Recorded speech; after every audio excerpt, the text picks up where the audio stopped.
Ubiest of the tubiest. That's you. And I'm 50 plus. My truck is still down and I'm still in Virginia.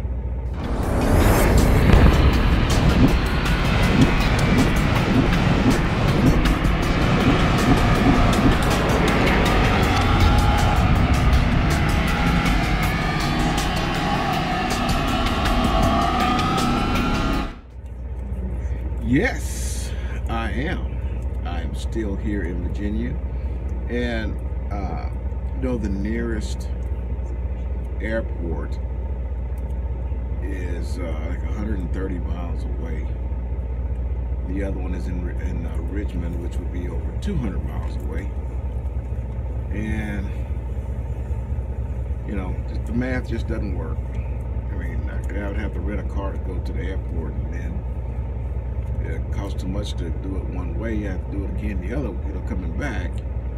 And it's just, you know, it's just not feasible this time. I can't hit a home run every time, so I'm all right with it. Last night, which was the day, Friday night, when the truck shut down. Actually, the truck never shut down. The lights just came on and told me that it was going to derate me down to 5 miles an hour. And I could have gone to a hotel then, but the problem was my food and stuff in the truck, and me be able to cook in the hotel room. So my first plan was to just stay in the truck. And I mean, Swift will pay for a hotel, but I don't. I'm more comfortable in the damn truck, to be honest with you. And you know, it may not make sense to you right now, but you know, once you start spending some time in here and you make it comfortable for you, then you'll feel the same way. But I was on the lot at the dealership, and I started running the engine at about 11 or something like that, 11 p.m.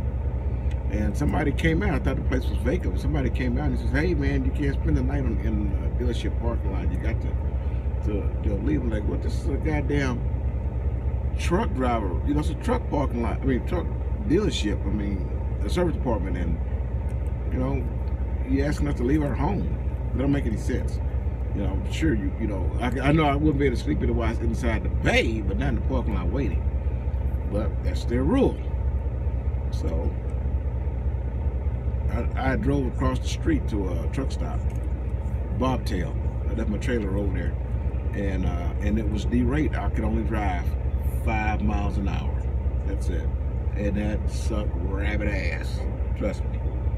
So, since I'm disconnected, I want to show you guys some parts of the fifth wheel. So here we go. All right, here is your fifth wheel. Well, actually, this one's mine. You'll get your own. Okay. That little line right there is air, because, and see the air shock right there, which moves. It moves this lever, which in turn moves the metal, the handle here. So it's that handle would be for manual slide, and you just have to pull it out. But it's air, so the air moves that for me. Okay, that's your deck plate right there. Oh, this is the deck plate right here. Okay, and these holes right here are the adjustment holes. That hole, there it is. You see how they're filled in? Those are the locking pins for your fifth wheel. Okay, each one of these holes, forward or backwards, represents 500 pounds, either going 500 pounds moving them to the steers, or 500 pounds coming off the steers whenever you go to do your you know, adjust the weights if you're overweight. Okay, this is the decking plate, and this is the slide. This is the skid plate right here. So inside, let's see what that looks like. Here enters the kingpin, okay? The kingpin will push against this lever right here, okay? As you can see, it's like detented. When it pushes, this goes pushed in, it releases another pin that opposite of this hole. It comes all the way across and it locks your kingpin inside, okay? It locks your kingpin inside that hole.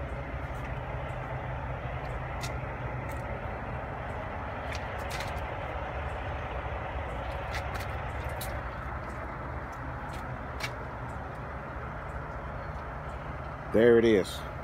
I'm gonna try to get you some light where you can see that. This piece right here. I'm trying to get you guys some light in there. See it? It's a second piece. It's right here. That's gonna come all the way across and lock that kingpin inside. Okay. Make sure it's heavily greased. You can see on this side those same two locking pins. Okay. These things are really basic, you know. You don't have to do a whole lot to them other than grease them, okay?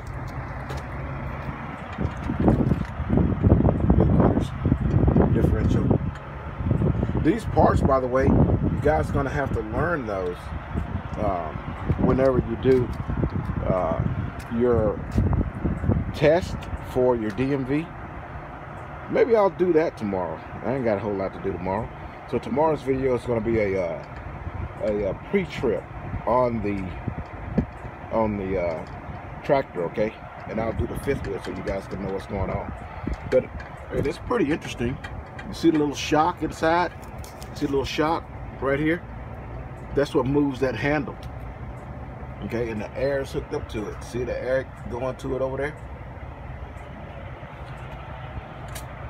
So tomorrow, guys, I'm going to do one. It's going to be a pre-trip on the tractor. Since I'm disconnected, I can name off the parts that you'll have to say when you're doing the test. Okay. Nice fancy spare tire. I guess I should put my connectors up here. My lines, since I'm not. See, I got them just laid across the right here. It's kind of hard to do with one hand, but this is where you stow up away.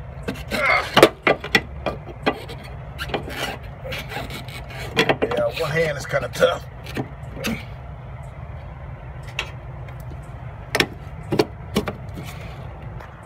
That one ain't gonna stay. Let me do it right. Get in there. There it is. Okay, now they're stowed away like they're supposed to be. Their fuels don't have locks on them from Swift. They don't put locks on them. No, I don't think any major carrier would. Can you imagine the driver losing that damn key? I'm surprised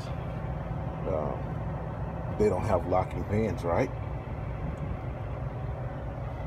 Put some locking keys on there so the drivers can keep losing them and keep getting shut down with no fuel. So here's one of my old scale tickets. So I'd saved this one so that I can do a good video on sliding the tandems and doing a fifth wheel adjustment with my tripod, since I have a tripod with me right now. But let's talk about this one right here. This is your steer axle, okay? Your steer axle is the one that you're gonna make the adjustment with that fifth wheel, okay? So you can put 12,000 pounds on that fifth wheel, and as you can see, I'm real close to 12,000 pounds, but it's under, so that's good. But if that number was over 12,000, then I would need to move the fifth wheel. I have to take some weight off, which means I would need to go backwards. And if I scoot it back, I would take 500 pounds each hole that I showed you. All right, So more likely than not, you'll see that same scale ticket again. I'll get some time, and I'm gonna do a good video to show you how to slide that fifth wheel and how to adjust the tandems. And you always want to try to use, if I have it here handy, this is a hole. It's a tandem plug. Okay, you want to get one of these. Okay, you want to get one of these. See, tandem slider. You want to get one of those, and they're kind of difficult to find. You know, I found mine at the Iowa 80 truck stop. They got damn near everything. The place is freaking huge. It's awesome. Whenever I'm mentoring, I'm going to make sure that I stop and let my students walk through that. The place is pretty awesome. There's a lot of, my mentor did that. He stopped at, I don't think we did the Iowa 80, but we stopped at a lot of landmarks. I took a lot of pictures. I'm going to put some up at the end of this video. But he was pretty cool. He showed me a lot of stuff, and it's pretty interesting. You know, you fly a lot of places, you just don't get to see this kind of stuff. But when you're driving, I mean, it is an adventure, and you guys are really going to enjoy it once you get out here. And if you're running hard, then you making up time, then you'll have, you know, 20 minutes or so to stop and peruse a landmark, and, you know, walk close to them and that kind of stuff. It's pretty cool. But again, tomorrow I'll do a pre-trip, and you guys will have something to watch. Okay. Hopefully tomorrow I'm gonna get a hotel. It's just right across the street here for Sunday and Monday, because Monday the truck is gonna be at the dealership, and I'm not fitting to sit in that goddamn dealership. I ain't doing that. I may as well sit in the hotel room and let Swift pay for it. Okay, but for right now, I'm just gonna sleep in my truck. I'm enjoying it, you know, as much as you can enjoy being inside this truck. Anyways, you guys have a good time, and I'll see you when I see you. Boop.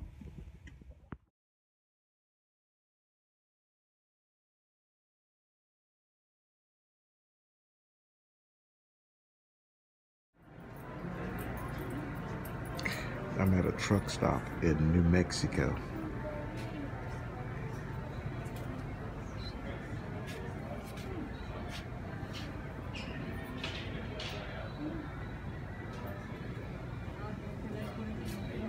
Hey everybody, 50 Plus here. What do I do when my recruiter won't return my calls? They're lying to me. They don't have answers to the questions I'm asking. Problem is, once I get those questions, it's already too late. Industry standard. Once a recruiter has got you, they got you. You belong to them. At the end of this video, I'm going to give you my recruiter's information. Her name is Autumn, and if you're thinking about joining Swift, that's who I want you to contact. Give her a call. She's going to send you through the process. Eventually, you're going to wind up on a mentor's truck. When you get in that truck, you're going to be in that truck for $200. For $200, I want your phone in the bunk. If you're willing to do that, I'm going to send you a Blue Pirate headset. You need to let Autumn know 50 Plus sent you.